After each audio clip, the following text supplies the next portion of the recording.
was out shopping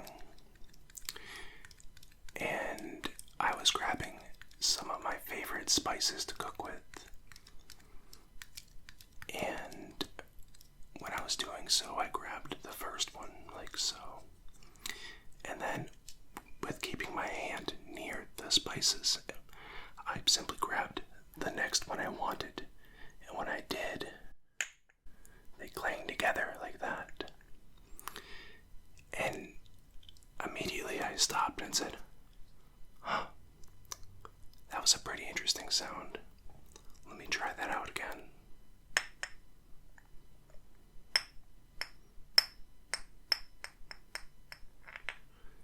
And that's how this video came to be. So today, we're going to be reviewing some of my favorite spices and looking at some of the history, where they came from, things of that nature.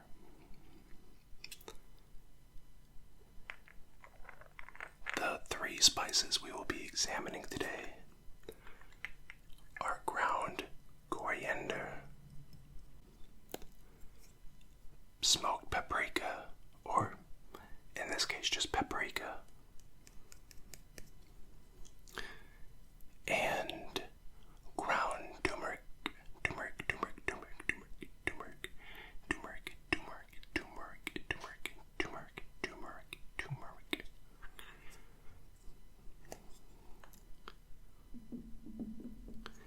You might notice for this ground turmeric, I accidentally dropped the bottle when I brought it inside, and it hit on my kitchen floor and cracked around here.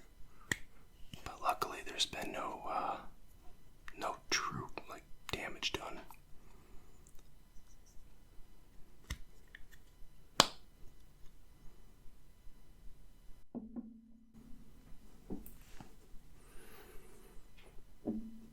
Alright,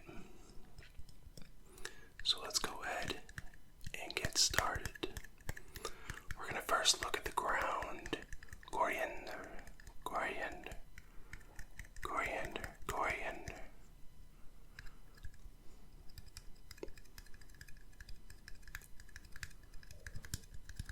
And I think these bottles make some pretty awesome sounds. Well, containers, I don't know if they're really what you would call bottles.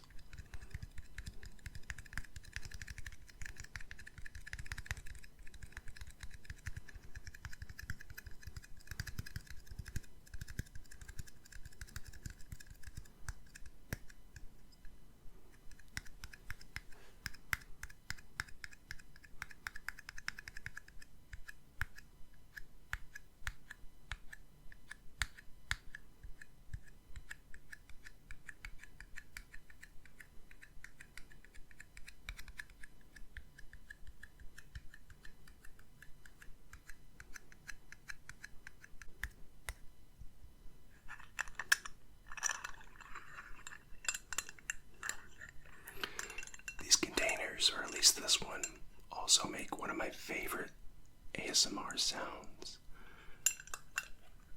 Cap sounds.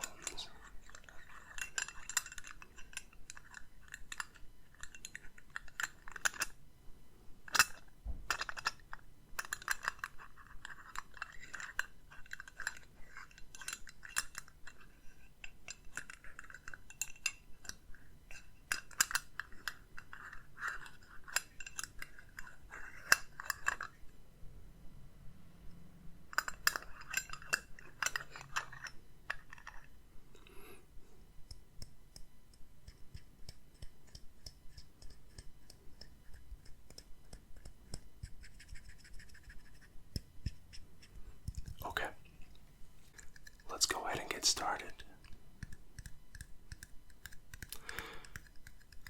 Coriander is an annual herb in the family Apiaceae. I think that's how you pronounce that word. I'm not sure. It is also known as Chinese parsley, dehana, or denia, perhaps, or cilantro. cilantro, cilantro, cilantro, cilantro. All parts of the plant are edible, but the fresh leaves and the dried seeds are the parts most traditionally used in cooking. Cooking, cooking, cooking.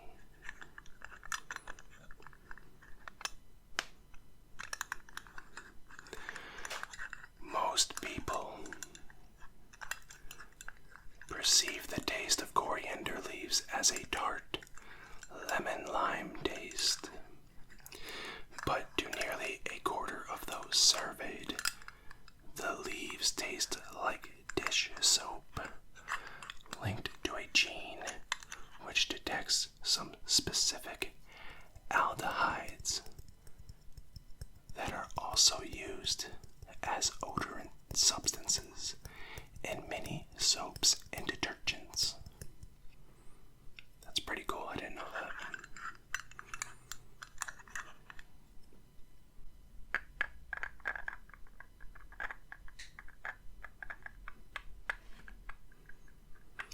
Coriander grows wild over a wide area of Western Asia and Southern Europe, prompting the comment, "It is hard to define exactly where this plant is wild and where it only recently established itself."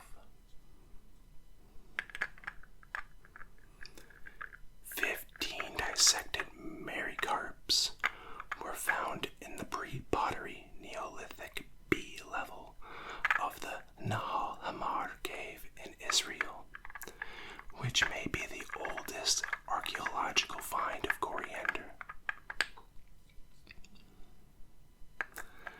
About half a liter of coriander maricaps was recovered from the tomb of Tutankhamun, and because this plant does not grow wild in Egypt, Zohari and Hom interpret this find as proof that coriander was cultivated by the ancient Egyptians.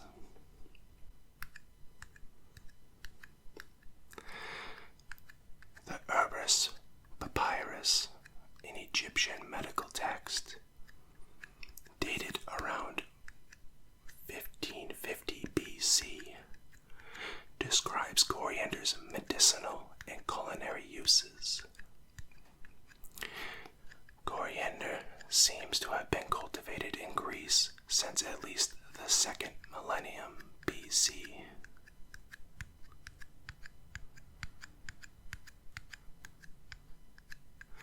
One of the linear B tablets recovered from Pylos refers to the species as being cultivated for the manufacture of perfumes.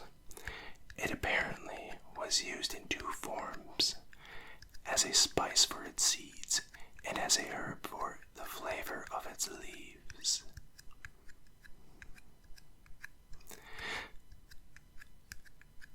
This appears to be confirmed by archaeological evidence from the same period.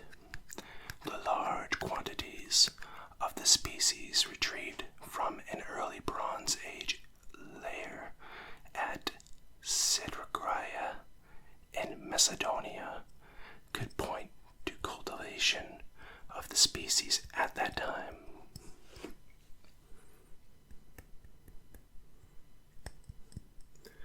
Later, coriander was mentioned by Hippocrates, as well as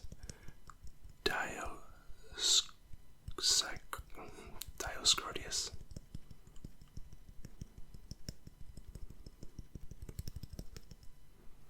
So, pretty cool stuff. Let's see what else.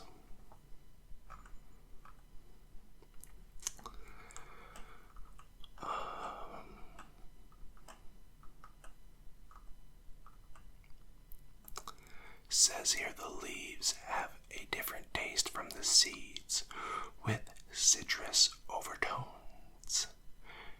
The fresh leaves are an ingredient in many foods, such as chutneys and salads, salsa, guacamole, and as widely used garnish for soup, fish, and meat. As heat diminishes their flavor, coriander leaves are often used raw or added to the dish immediately before serving.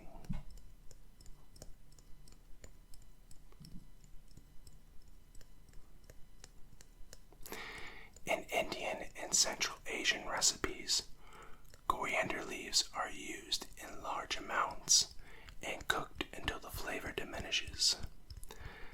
The leaves spoil quickly when removed from the plant and lose their aroma when dried or frozen. Pretty neat stuff. Now we're going to jump over to turmeric.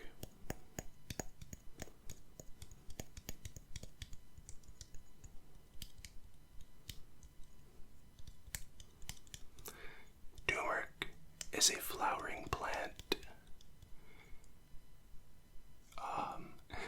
Curcuma longa of the ginger family, Zingiberaceae, the rhizomes of which are used in cooking.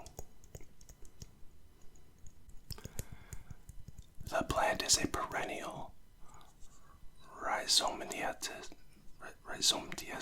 herbaceous plant native in the Indian subcontinent and Southeast Asia that requires temperatures between 20 and 30 degrees Celsius or 68 and 86 degrees Fahrenheit and a considerable amount of annual rainfall to thrive.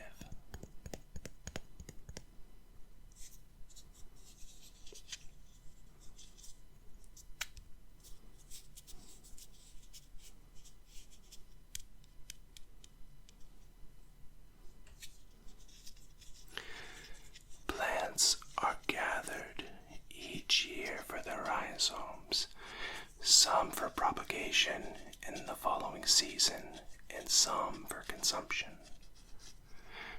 The rhizomes are used fresh or boiled in water and dried, after which they are ground into a deep orange-yellow powder, commonly used as coloring and flavoring agent in many Asian cuisines, especially for curries as well as for dyeing. Characteristics imparted by the principal turmeric constituent, curcumin.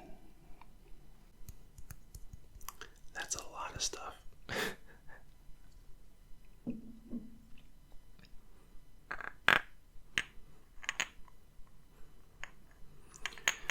Turmeric powder has a warm, bitter, black pepper-like flavor, an earthy, mustard-like aroma. Curcumin, a bright yellow chemical produced by the turmeric plant, is approved as a food additive by the World Health Organization, European Parliament, and United States Food and Drug Administration.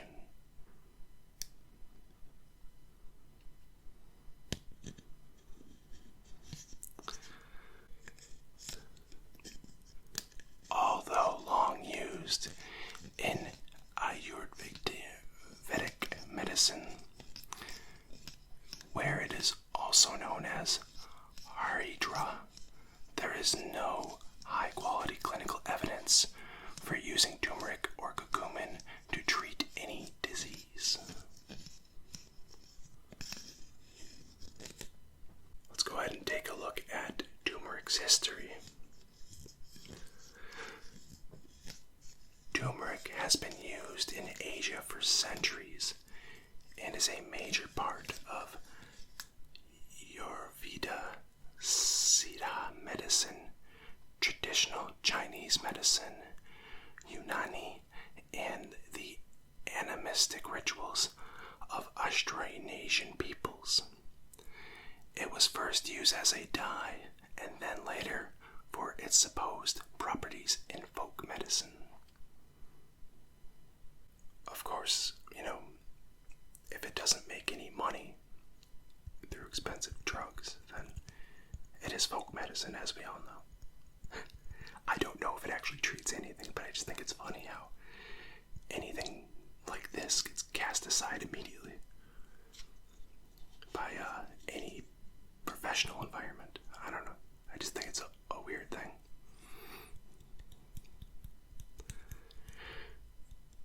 From India, it spread to Southeast Asia, along with Hinduism and Buddhism, as the yellow dye is used to color the robes of monks and priests. That's pretty cool. Turmeric has also been found in Tahiti, Hawaii, and Easter Island before European contact.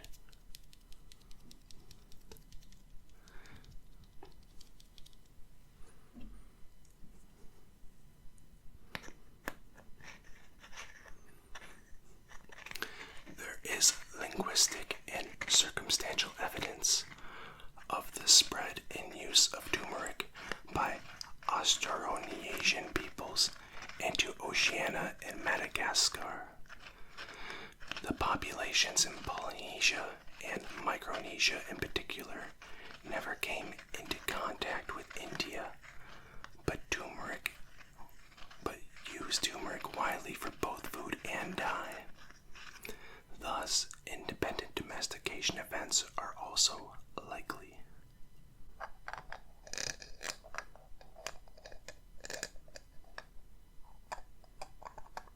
That's a cool sound.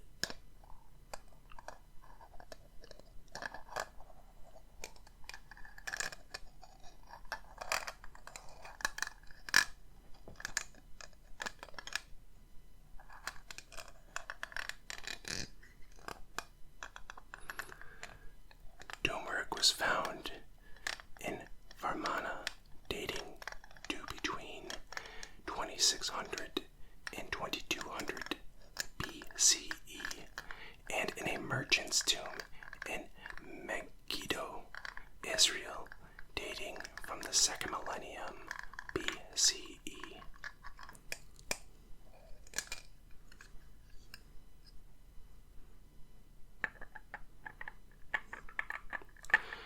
It was noted as a dye plant in the Assyrians' cuneiform medicinal texts from Ashurbanipal's library at Nineveh from 7th century BCE. In medieval Europe, turmeric was called Indian saffron.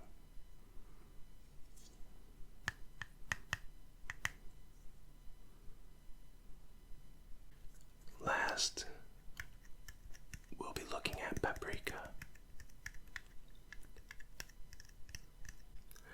Paprika is a spice made from dried ground red peppers.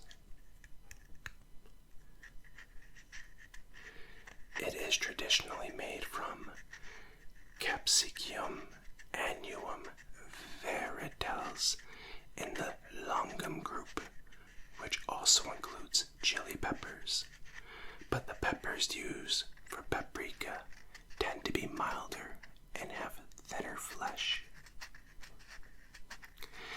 In many languages, but not English, the word paprika also refers to the plant and the fruit from which the spice is made, as well as to peppers in the grossum group.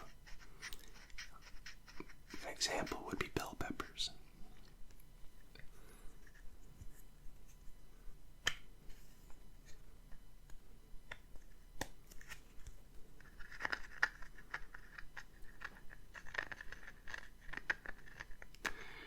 The peppers used in making paprika originate from North America, in particular central Mexico, where they have been cultivated for centuries. The peppers were subsequently introduced to the Old World, when peppers were brought to Spain in the 16th century.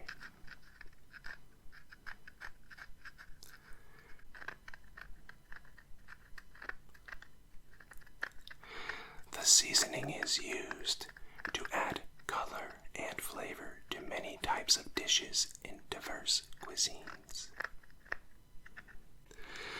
The trade in paprika expanded from the Iberian Peninsula to Africa and Asia, and ultimately reached Central Europe through the Balkans, which was then under Ottoman rule.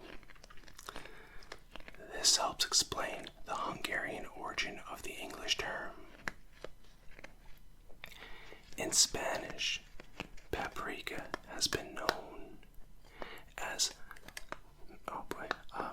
pimenton since the 16th century, when it became a typical ingredient in the cuisine of Western Extremadura.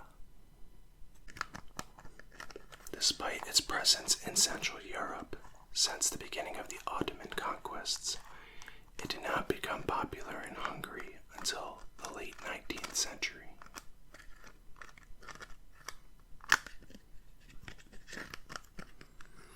Paprika can range from mild to hot. The flavor also varies from country to country, but almost all plants grown produce the sweet variety. Sweet paprika is mostly composed of the pericarp, with more than half of the seeds removed, whereas hot paprika contains some seeds, stalks, ovules, and calyces. The red, orange, or yellow color of paprika is due to its content of carotenoids. Peppers, the raw material in paprika production, originated from North America, where they grow in the wild in central Mexico and have for centuries been cultivated by the peoples of Mexico. The peppers were later introduced to the Old World, to Spain in the 16th century. Looks like we already went over some of this.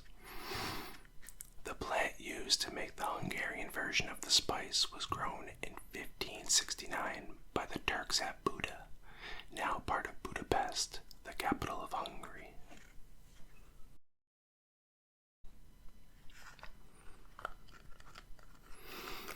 Central European paprika was hot until the 1920s, when a Szeszkid breeder found a plant that produced sweet fruit, which he grafted onto other plants. The first recorded use of the word paprika in English is from 1896, although an earlier reference to Turkish paprika was published in 1831. The word derives from the Hungarian word paprika, which in turn came from the Latin piper, or modern Greek papyri, ultimately from Sanskrit. Paprika and similar words, paprk, paprik, and paprikara, are used in various languages for bell peppers. That's pretty awesome.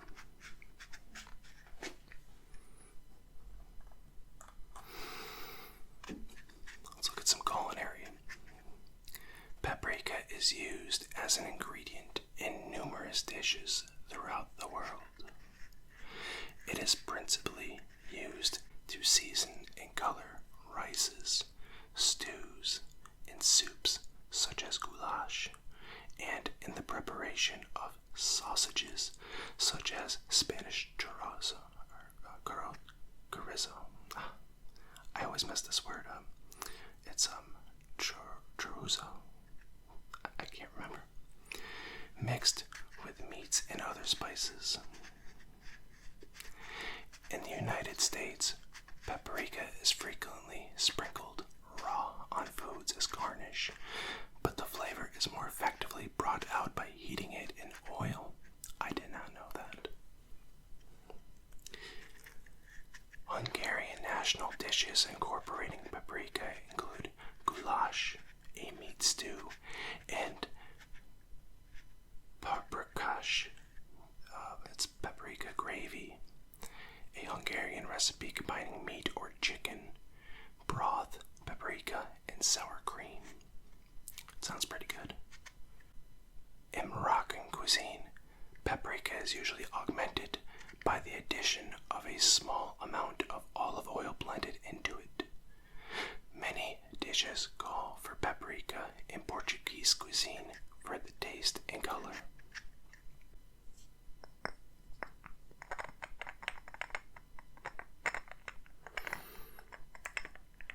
So,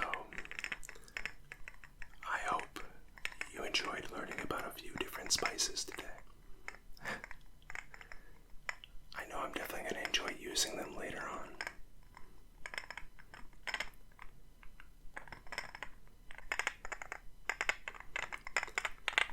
If you have any favorite spices that you like to cook with, be sure to let me know in the comments.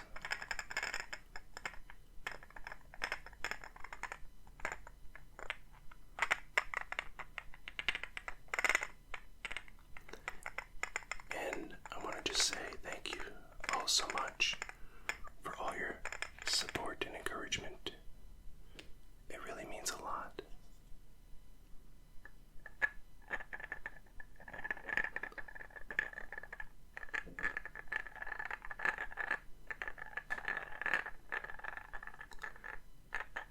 Well, friends,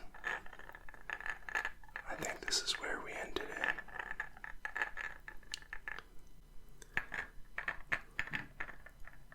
I hope you'll have a great morning, afternoon, or evening.